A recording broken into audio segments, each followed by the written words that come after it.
할렐루야. 하나님께 박수 영광 올려드립니다. 우리가 믿음으로 아멘하며 우리 하나님께 함께 영광 올려드린 줄을 믿습니다. 오늘 본문을 통해서 감사의 시 또 행복의 열매라는 제목으로 말씀의 은혜를 같이 나누겠습니다.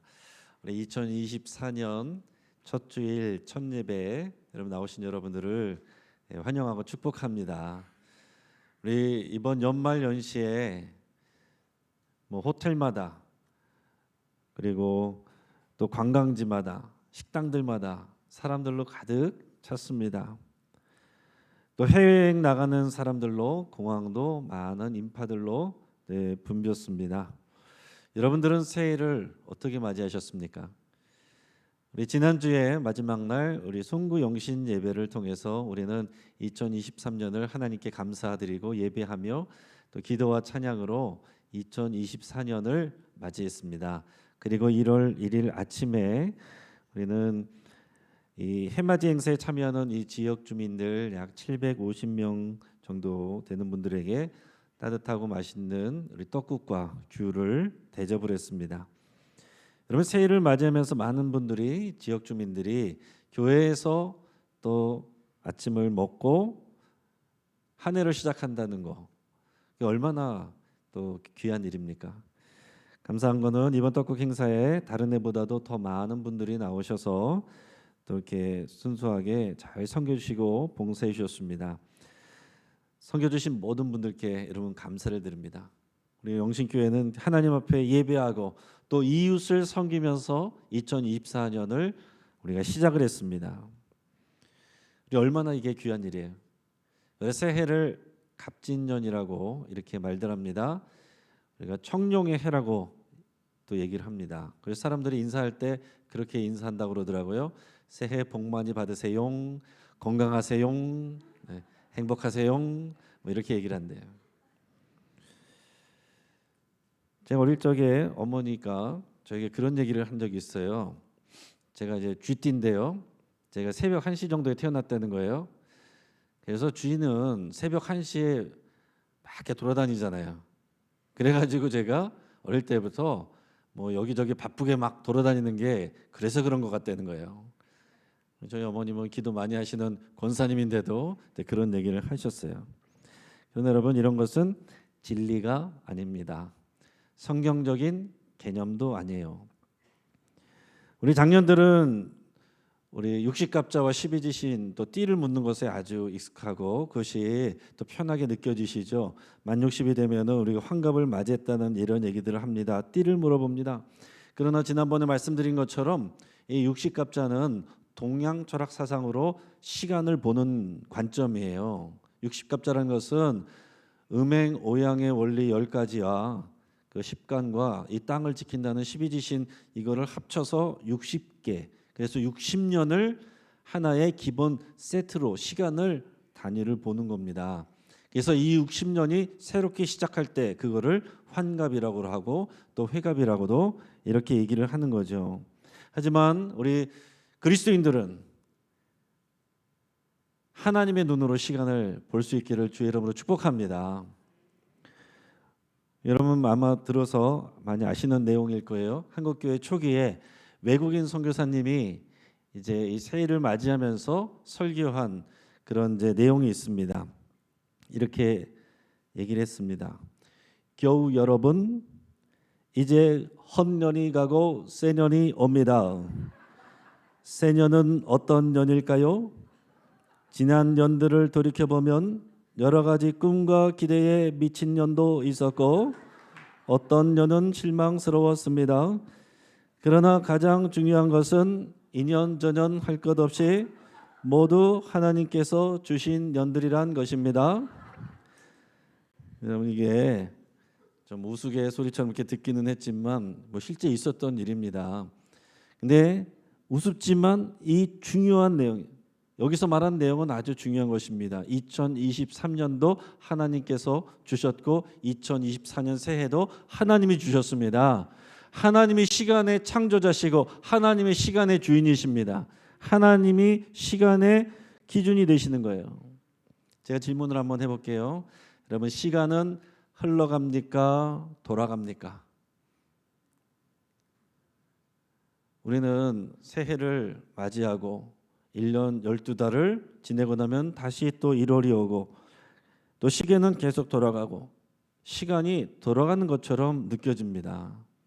우리 환갑이란 표현도 돌아오는 거잖아요. 자꾸가 돌아오는데 반복되고 돌아오는 것처럼 느끼지만 실제로 시간은 흘러갑니다. 한 번도 반복된 적이 없어요. 우리가 오늘 신년 예배 드리는 거, 신년 예배는 여러 번 드렸지만 2024년 신년 예배는 이번 한 번입니다. 다시 돌아오지 않습니다. 반복되지 않습니다. 작년 신년 예배 드렸다고 오늘 신년 예배 참여할 수 있는 보장이 있는 거 아니고요. 오늘 신년 예배 드렸다라고 해서 다음 신년 예배에 우리가 자동으로 참여할 수 있는 것도 아니에요. 시간은 흘러갑니다. 그리고 하나님이 만드신 시간에는 반드시 시작이 있고 끝이 있습니다. 우리는 그 중간에 나와서 세상의 끝을 향하여, 시간의 끝을 향하여 달려가고 있어요. 성경에는 아기로 오신 예수님, 그러나 다시 오실 예수님, 그때가 마지막 때라고 말씀하고 그때를 소망한다고, 소망해야 된다고 말하고 있습니다. 그때가 아니어도 우리는 개인적인 죽음을 통해서 세상의 끝, 시간의 끝으로 가게 되는 것입니다. 그래서 오늘 성경에서 오늘 본문의 앞부분에 보면 이렇게 권면하고 있어요. 에베소서 5장 16절 같이 읽어보겠습니다. 세월을 아끼라, 때가 악하니라. 아멘. 여러분, 우리는 이 말씀을 마음에 새게 됩니다. 그냥 시간을 아껴서 잘 사용하자 그런 내용이 아닙니다. 세월을 아끼라, 때가 악하니라. 여기서 말하는 세월이라는 말은 헬라어로 카이로스인데요. 카이로스는 말은 기회라는 표현이기도 해요. 우리가 일반적인 시간, 물리적인 시간을 크로노스라고 표현하고 하나님이 개입하시고 역사하셔서 나에게 특별한 의미를 갖게 되는 시간을 카이로스라고 표현하게 됩니다. 자, 그러니까 쉽게 말해서 우리들의 시간은요, 흘러가는 하나님의 기회예요. 이것을 믿음으로 잡으면 우리에게 특별한 의미가 되는 카이로스가 되는 것입니다. 그러니까 여러분, 반드시 시간을 믿음으로 잡으시고 선용하시길 바랍니다. 그 시간의 의미들을 믿음으로 대하셔야 된다는 거예요. 세월이 약하다라고 그랬습니다. 그 당시에 로마 제국은 크리스찬들을 향한 핍박을 가하고 있었습니다. 또 유대인들은 이 기독교인들을 박멸해야 될 어떤 이단 종교 정도로 그렇게 생각을 했습니다. 하지만 예수님은 신생 종교의 교주로 오신 게 아니에요. 세상의 구주로, 영원한 왕으로 이 땅에 오셔서 모든 역사와 시간의 주인이 되신 겁니다. 그래서 우리는 세상을 예수님이 오신 것으로 기준으로 해서 우리가 얘기를 합니다. 주님이 오신 전, 주전, 주님이 오신 이후, 주후. 그래서 우리는 주후 2024년을 맞이한 거예요. 이 의미를 여러분 잘 새기길 바랍니다. 우리의 인생의 시간에 있어서도 예수님이 기준이 되고 예수님이 주인 되는 겁니다. 믿음이 없이 보면은요, 매 순간이 그냥 흘러가는 것 같고 또 어떻게 보면 돌아올 것 같고 세상에는 절망의 소식뿐인 것 같습니다. 그러나 그 가운데서도 믿음으로 바라보고 믿음으로 대하면 하나님의 기회가 돼요. 하나님이 주신 시간이 됩니다. 여러분, 이 기회를 믿음으로 잡으시고 선용하시길 축복합니다. 우리가 이렇게 흘러가는 똑같은 시간을 카이로스로, 우리에게 주신 특별한 시간으로 선용하는 비밀이 있어요. 그게 무엇일까 생각하면서 오늘 본문을 같이 읽어보겠습니다. 범사에 우리 주 예수 그리스도의 이름으로 항상 아버지 하나님께 감사하며 그리스도를 경외함으로 피차 복종하라. 아멘. 자, 일반적인 흘러가는 시간을 하나님의 특별한 기회로 카이로스로 바꾸는 비밀이 뭘까요? 감사입니다. 감사해요. 그냥 감사하는 것이 아니고 믿음으로 하는 감사가 일반적인 시간을 나에게 특별한 하나님이 주신 기회로 바꿔준다는 얘기예요. 근데 여러분, 실제로 감사에 대한 설교도 많이 들었습니다. 그렇지만 여러분 살아보면 어때요? 감사하는 게 어렵습니까? 감사 안 하는 게 어렵습니까? 감사하는 게 어렵죠. 감사 안 하는 거는 너무 쉬워요. 저절로 됩니다. 감사는 노력해야 돼요. 노력해도 될까 말까요. 우리가 살아보면 감사하지 못할 상황과 이유들이 너무나도 많습니다. 생각해보면 우리의 기대에 못 미치면 좋은 일이 있어도 감사를 못합니다. 어느 한 청년이 사랑하는 애인에게 꽃다발을 선물했어요. 내 사랑하는 마음을 담아서 예쁜 꽃다발을 정성스럽게 준비를 해서 선물했습니다. 처음에는 좋아하는 것 같았는데 잠시 후에 그 애인이, 그 여자친구가 기분 나빠했어요. 왜 그랬을까요? 사실은 이 두 사람은 결혼 정년기입니다. 그래서 미루다가 오늘은 청혼할 걸로 생각을 했어요. 그래서 남자친구가 청혼할 걸로 기대하고 생각을 하고 있었는데 꽃다발을 줬어요. 그 다음에 오는 게 없습니다. 그래서 꽃다발 속을 막 찾아봅니다. 막 이렇게 털어봅니다. 근데 아무것도 안 나요. 뭘 찾습니까? 청혼 반지. 근데 반지가 없으니까 실망하고 화가 난 거예요. 감사할 수가 없습니다. 무슨 얘기예요? 내가 기대한 것에 못 미치면 좋은 게 생겨도 감사를 못한다는 얘기입니다. 여러분, 우리가 누리는 것들, 우리가 이룬 것들, 우리의 환경 그렇게 나쁘지 않습니다. 그런데 우리의 기대가 너무 높아버리면, 기대에 못 미치면 우리는 감사하지 못한다는 거예요. 또 어떨 때 감사 못합니까? 비교하면 감사 못합니다. 사람들이요, 대부분 우리보다 어려운 사람들하고 비교 잘 안 해요. 항상 나보다 다 잘 지내는 사람들하고 비교를 하죠. 그러니까 감사가 안 되는 겁니다. 항상 남의 떡이 커 보이고, 그렇죠? 항상 엄마 친구의 아들들은 왜 그렇게, 딸들은 공부를 잘하고 잘 되는지, 그 남의 집 남편들은 왜 그렇게 다 친절하고 잘해주는지 우리 집만 못하는 것 같아요. 비교하면 감사가 사라집니다. 또 당연하게 여기면 감사하지 못합니다. 앞에서 영상에서 나왔던 것처럼 우리가 누리는 것들, 일상생활들 당연한 것처럼 여기면요 감사가 안 돼요. 특히 열심히 산 분들 감사하기가 좀 쉽지가 않습니다.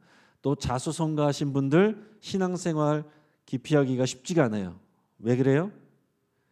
내가 노력하고 수고한 게 있어서 그래요. 그걸 붙잡고 있으니까 그래요. 내가 얼마나 수고했는데, 내가 얼마나 했었는데, 내가 얼마나 헌신했는데, 그러면 하나님이 주시는 게 은혜가 아니라 당연히 받아야 될 것들로 생각이 되기 때문에 감사가 안 나온다는 얘기입니다.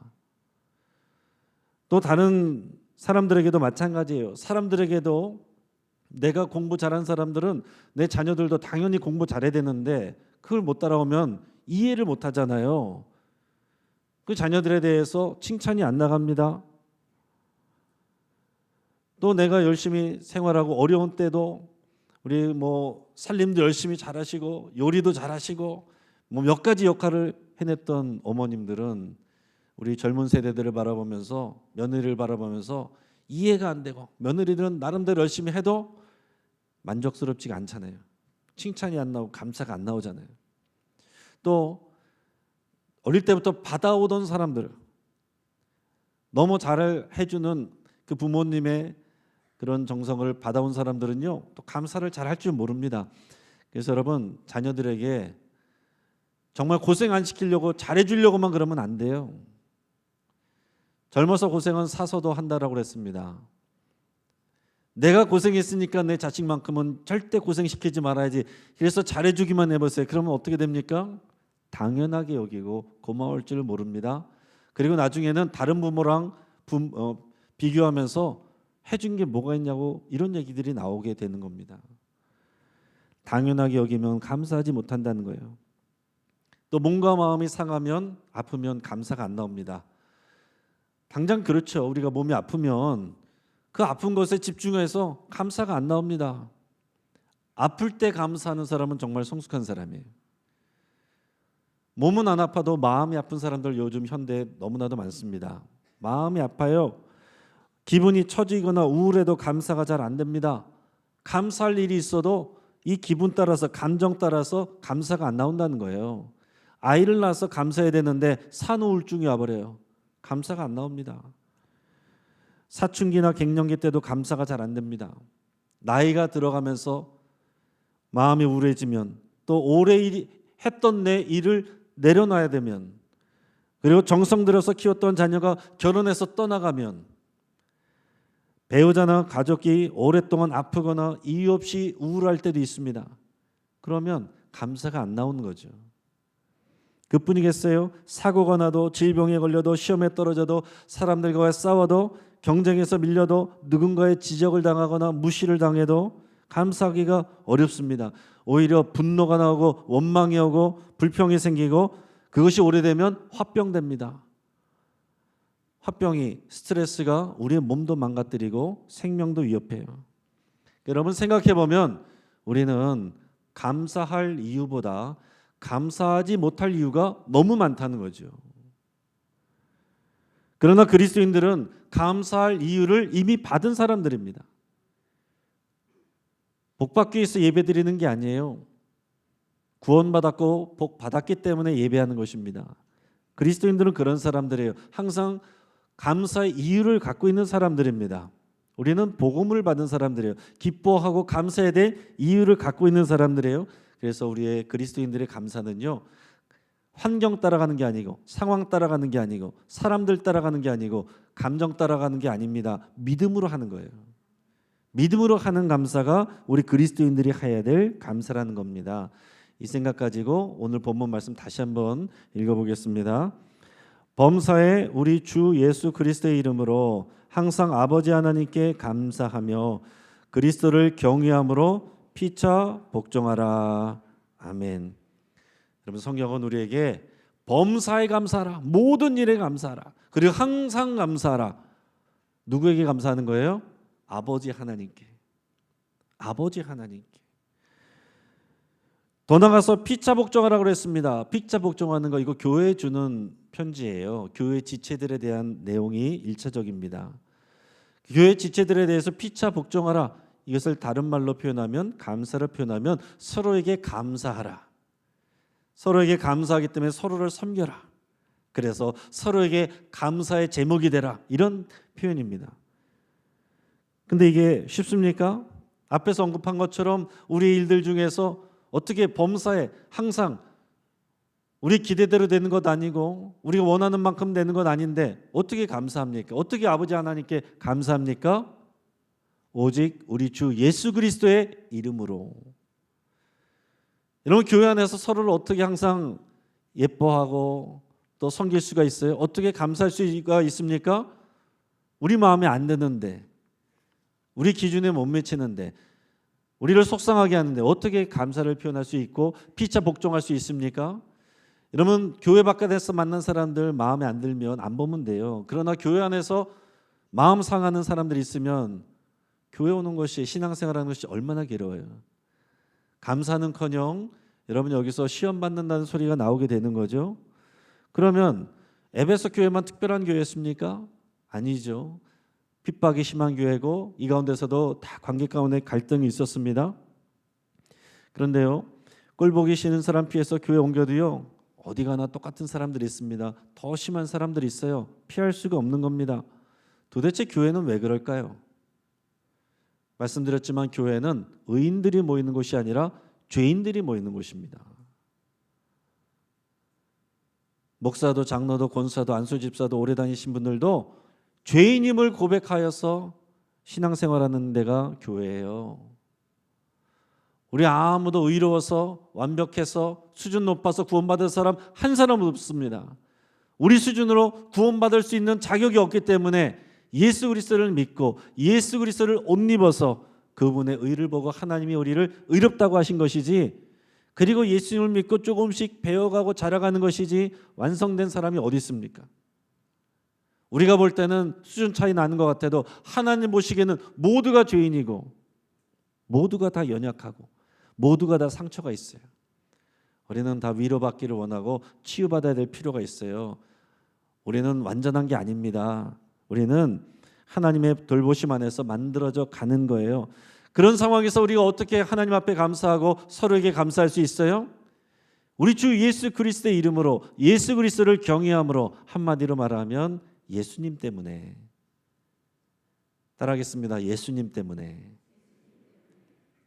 그리스도인들은 예수님 때문에 어떤 상황에서도 하나님께 감사할 수 있고 예수님 때문에 서로를 감사하고 섬길 수 있습니다.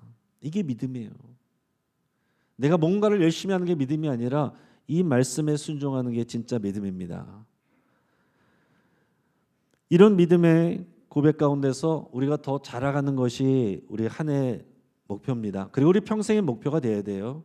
여러분의 감사가 내가 생각하는 감사의 수준에서 벗어나서 더 수준 높아지기를 바랍니다. 여러분 하나님께 감사하는 당연히 감사하는 것을 지나서 그 수준을 지나서 사람들에게 감사하는 수준으로 여러분 자라가시기를 축복합니다. 더 나아가서는 받은 것을 감사하는 것 이게 당연히 감사하죠. 그런데 우리가 받은 것에 집중하는 건데 받은 것을 감사하는 이 수준에서 남에게 줄 수 있는 것을 감사하는 수준으로 여러분 자라가시길 바랍니다. 또 나의 감사 제목을 찾는 것을 넘어서서 내가 다른 사람에게 감사 제목이 되기를 그런 일을 찾는 여러분 되기를 축복합니다. 이런 정신과 마음을 담은 것이 금년도 주제표예요. 같이 한번 읽어보겠습니다. 감사의 씨를 뿌려 행복의 열매 맺는 교회. 아멘. 감사의 씨를 뿌리지 아니하면 행복할 수가 없습니다. 아무리 내가 많은 것을 갖고 있어도 감사하지 못하는 순간 모든 것이 불행하고 초라해져요. 믿음으로 감사의 씨를 뿌려 그 흘러가는 시간을 카이로스로 만들 때 하나님께서 행복의 열매를 맺게 하시는 거예요. 부지런히 감사의 씨를 뿌리시기를 바랍니다. 구체적인 것을 담은 것이 우리의 감사 캠페인입니다. 한번 같이 따라하겠습니다. 감사의 향기가 되겠습니다. 이 말은 우리 하나님께 감사드린다는 표현이에요. 하나님께 감사드린다. 송경신 예배 때도 말씀드렸지만 우리 성소 성막에는요, 거기에는 중요한 기구가 있는데 분향단이 있습니다. 분향단. 여기서 향을 피우는 거예요. 제사장의 주 임무 중에 하나가 이 분향단의 향기가 끊어지지 않게 하는 것입니다. 그러니까 이 성전에 들어가면 성막 안에 성소에 들어가면 항상 아름다운 향기가 나겠죠. 향기가 나야 돼요. 이 향기 하늘로 올라가는 향기 나는 이 연기는 하나님께 올려드리는 기도를 상징하고 찬양을 상징하고 감사를 상징하는 겁니다. 여러분 이 건물이 성전이 아니에요. 저 여러분들이 하나님의 성전입니다. 우리 안에서 감사의 향기가 입술로 나와서 올라가야 돼요. 하나님을 찬양하고 하나님 앞에 또 감사드리고 예배하는 것, 기도하는 것 이것이 우리가 하나님께 올려드릴 아름다운 감사의 향기입니다. 우리가 감사의 향기가 되는 거예요. 자, 두 번째 따라하겠습니다. 감사의 꽃을 피우겠습니다. 이것은 이웃을 향해 우리가 감사를 표현하는 것을 말합니다. 가깝게 있는 우리 지체들부터 가족들부터 만나는 모든 사람들에게 감사를 표현하는 거예요. 감사를 우리가 표현할 때 사람들에게서 웃음꽃이 피어납니다. 감사라는 말은 칭찬하는 것도 표현하고요. 격려하는 것도 다 포함이 됩니다. 우리 옆에 있는 말을 같이 한번 읽어보겠습니다. 시작. 감사합니다. 잘하셨습니다. 수고했습니다. 멋지십니다. 우리 옆에 있는 분들에게 한번 멋지십니다. 한번 이렇게 인사해 볼까요? 멋지십니다. 아름다우십니다. 시키지 않아도 웃잖아요. 거꾸로 얘기해 보세요. 어디 가서 있던 웃음도 사라집니다. 여러분들이 가는 곳에 웃음꽃이 피는지 아니면은 분위기가 싸해지는지 여러분 생각하셔서 부지런히 감사의 씨를 뿌릴 때 감사를 표현하시고 사람들에게서 웃음꽃이 피어나도록 하는 한 해가 되기를 바랍니다. 마지막은 따라하겠습니다. 감사의 열매를 맺겠습니다. 감사 열매는 세상 속에서 우리가 그리스도인으로서 교회가 선한 일을 하는 것을 말하는 거예요. 예수님은 제자들에게 뭐라고 말씀하셨습니까? 너희들 교회에 잘 나와서 우리들끼리 행복하게 오래오래 영원히 살자 그러셨습니까? 아니죠. 너희는 세상의 소금이고 세상의 빛이다 그랬습니다. 여러분, 교회는 세상을 위해 존재하는 거예요. 세상을 섬기는 존재입니다. 세상에 하나님이 주신 그 은혜와 사랑을 선한 일로 나타내는 것이 교회예요. 그러니까 여러분, 우리는 이것을 꼭 알아야 됩니다. 열매 맺는 삶을 위해 하나님께서 교회를 세우셨고 우리를 보내셨습니다. 우리의 인생은 아프지 않고 그냥 우리 가족 잘 되고 그냥 평안하게 살다가 잘 죽는 거, 이게 우리 인생의 목표가 되면 안 되는 거예요. 하나님이 우리를 보내주신 열매가 있는 것입니다. 세상 속에서 맺어야 될 열매가 있는 거예요. 우리 가족을 돌보는 거, 교회 내 섬기는 당연한 일이죠. 교회 밖에 세상 속에 우리가 맺어야 될 선한 열매들이 있는 것이고 그것이 우리 인생의 사명입니다. 그래서 이것이 교회의 정체성이에요. 교회는 세상을 위해서 있는 것입니다. 세상 사람들을 불러 모아서 교회가 잘 되고 부흥하는 게 하나님의 뜻이 아니라 세상을 섬기는 것, 세상으로 나가서 세상을 섬기는 것, 그게 하나님의 뜻이고 사명입니다. 그래서 우리 교회 영신교회의 설립 근간이 복지 목회인데 지역사회를, 세상을 섬기는 교회예요. 이것은 어떤 일부분이 아니라 전체인 것입니다. 오늘 우리가 세상 속에서 어떤 모양이든지 믿음으로 친절을 행하고 선한 일을 행하여 여러분 열매 맺기를 바랍니다. 한번 따라하겠습니다. 주의 사랑으로 섬기겠습니다.